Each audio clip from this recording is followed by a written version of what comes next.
Michael, thank you so much for speaking with me. Look, we're talking about a great show here. I do believe it's in what, third season?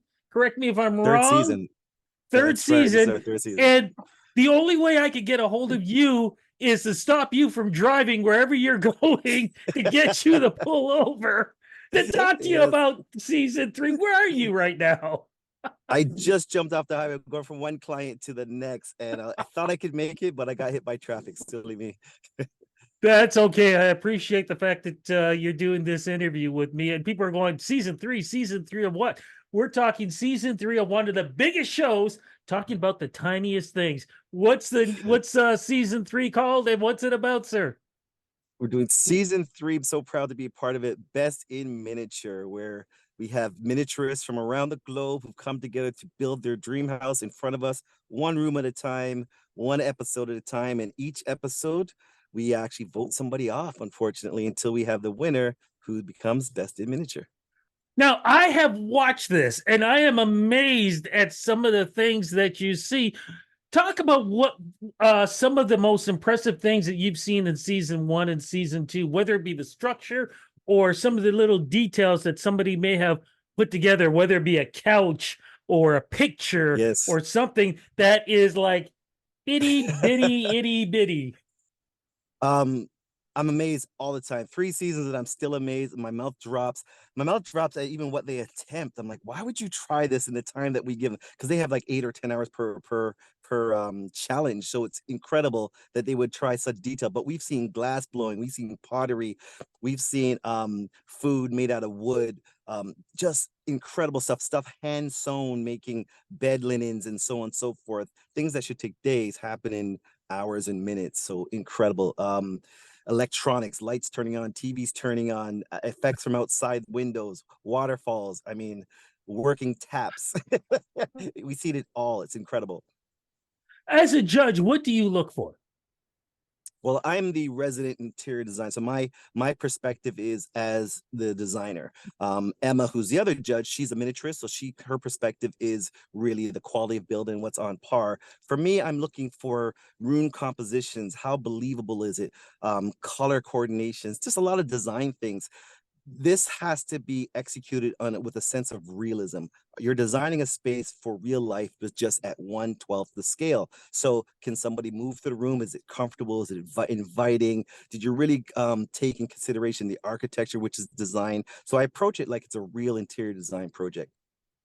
What are some of the equipment that these folks use? Because for somebody who thinks about miniature, I think the first thing they think is, so what do they use? A needle point and a Q-tip to try to make these things?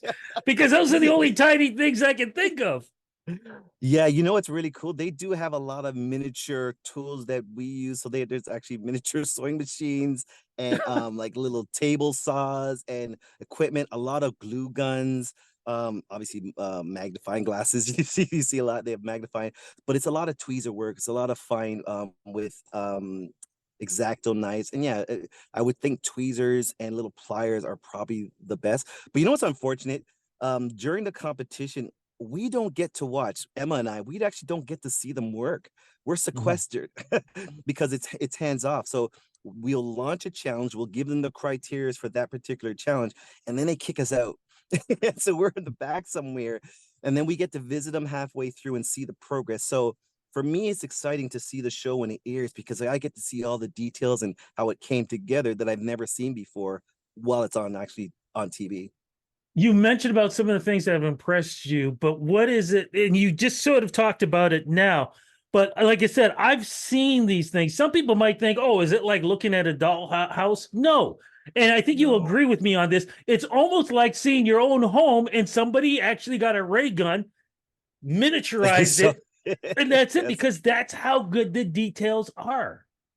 Yeah, and they're considering stuff 100%. The idea is to make this believable, from the food that they put on the coffee table to the way the chairs are designed, the rattan on the back. It needs to be believable. So we get hard on them because sometimes when they're working with fabric, it's really hard to make fabric flow when it's that small, the way it would flow in real life at life size. And so they use different tricks with water and glue to make it look convincing. But when you see the way it's shot and the camera zoom in, it should convince you for a second, ooh, that's real. I'm not really sure it's miniature furniture, and then we know they pulled it off. So color, tones, proportions to everything are all key to make it convincing. You said we have between 8 and 9 hours for the contestants to do this. Mm. What's the pressure like? I can only imagine, because I know I couldn't do it. This hand would be shaking so much. How Yeah. do you, can you talk about in season 1 and 2 and how people overcame mistakes and ended up winning? Can you think about maybe something like that? Yeah, there's been some bold moves. So let's be clear. There's a mini challenge which happens in like 45 minutes where they do one object, and we start each episode that way, and then we go into the main challenge, which is the 8 hour one where they do the full room build. But there's been times where we come and visit halfway, and our point of visiting the contestants halfway or the miniaturists halfway is to kind of give them criticism and things that we see because they're so lost in it. So sometimes would say, oh, be careful with proportions. We see that things are a little off. So we've actually seen someone halfway, 4 hours in, cut down all their furniture, reduce it half size to make it work, and really pretty much start again. So they have to make bold moves because if they didn't, the proportions would be all off and they couldn't win that challenge. So You just said the most important part is proportions. It's yes, you might have some, making your object small, but if it isn't proportional, like I said, it's like, science fiction. You had a yeah, ray gun and you zapped it down. It has yeah. to be as realistic as possible. 100%. We even have a little miniature character that we we bring on Bob, whose proportions. So pretty much 1/12 scale means for every 1 inch in this miniature world, it's 12 inches or 1 foot in real life. So we have a 6 inch little doll guy who would be 6 foot tall guy, and we'll bring him into space. And if he can't operate through the space, that means a 6 foot person couldn't, right? So we get proportions really, really on judged difficultly when we bring him into space. So we can see this chair is too high. How would he sit on it? Or the stove, he couldn't reach it. There's really no way of hiding it. It's so important. This might not be a fair question, but what's the tiniest thing that you've seen somebody make in the 8 hour challenge Oh wow. and got away with it?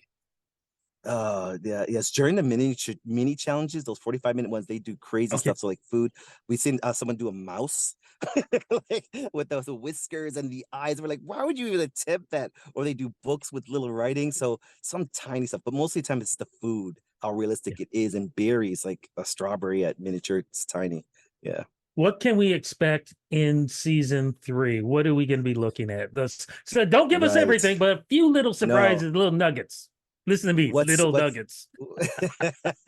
pun intended, right? So what's amazing about season 3 is now people have seen season 1 and 2. So the miniatures are coming equipped and are really thinking through their stories because that's big for us. Not only do you have to build a room, we want you to build a story. Who are the people living in this space? We want to understand the personality and the characters. So people are coming in, the miniatures are coming in with great stories. Oh my gosh, the storytelling is going to evoke chills.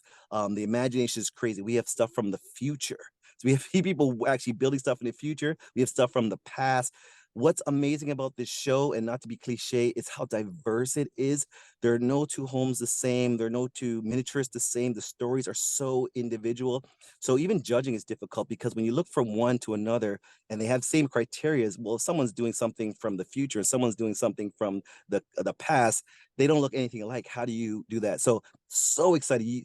No matter what you're into, you get to geek out on something. And some of them on this season, because they really brought some unique, riveting stories. Some were a little chilly, some were heartwarming, some were just exciting. I'm really trying to be vague here, but you'll see within the very first episode just how diverse these stories are. I'm so impressed with the thought process behind the skill that you're going to see in this season. Last question. Would you ever consider taking up the challenge? No, never.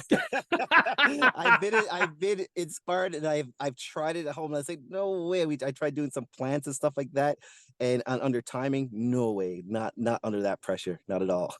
So we know these folks who are coming out, Canadians, they are skilled and not Very tiny skilled, skill, big time skilled. big time, big time. Yeah, really, really impressive.